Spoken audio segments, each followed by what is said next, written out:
There's an eruption pending in Iceland that could occur in the next few days or even in the next few hours. In fact, in the last 24 hours, there's been over 1,200 recorded earthquakes, many in the magnitude 3 to 4 range. This eruption is expected to release a massive amount of lava that could cover the famous Blue Lagoon geothermal pools. This eruption could also cover the town of Grindavik. This area of Iceland is known as the Reykjanes Peninsula and has been the location of several eruptions over the last 1,000 years. Fortunately, the lava associated with this eruption is expected to be of low viscosity. That is, it's relatively thin and fluid, so the lava is not expected to trap a lot of gases. That means the eruption will not be explosive and should not release that much ash. My name is Casey Jones. I'm a registered engineer and geologist in several states.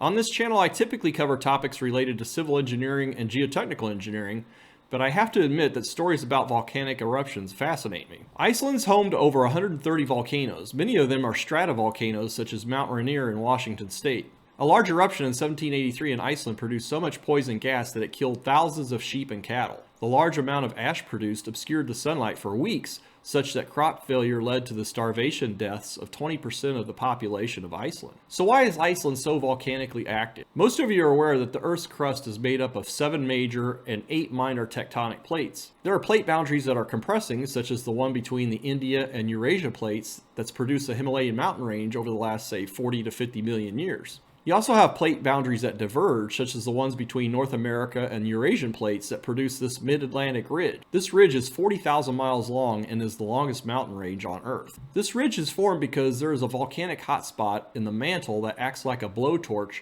that pushes these plates apart like a conveyor belt. As I mentioned, this pending eruption in Iceland has been preceded by a few thousand earthquakes so far. These earthquakes are generated by magma forcing its way into vertical and horizontal fissures in the ground. For the pending eruption in the Reykjanes Peninsula, the rate of magma filling has been 4 times faster than in the past. Eventually, this magma will be forced to the ground surface, at which point it's called lava. This lava will flow across the landscape, covering everything in its path. Many eruptions occur underwater in and around Iceland.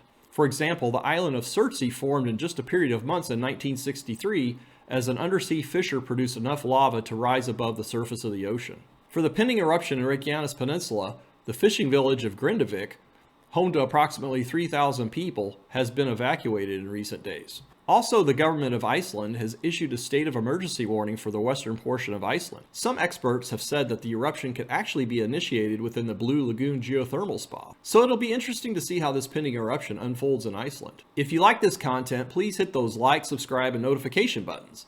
Also, check out the link in the description for your free digital download of the top civil engineering disasters of the last 100 years. I also have links to live webcams in this area of the pending volcanic eruption in Iceland if you want to check it out. Thanks for watching, everyone, and please stay tuned for future videos.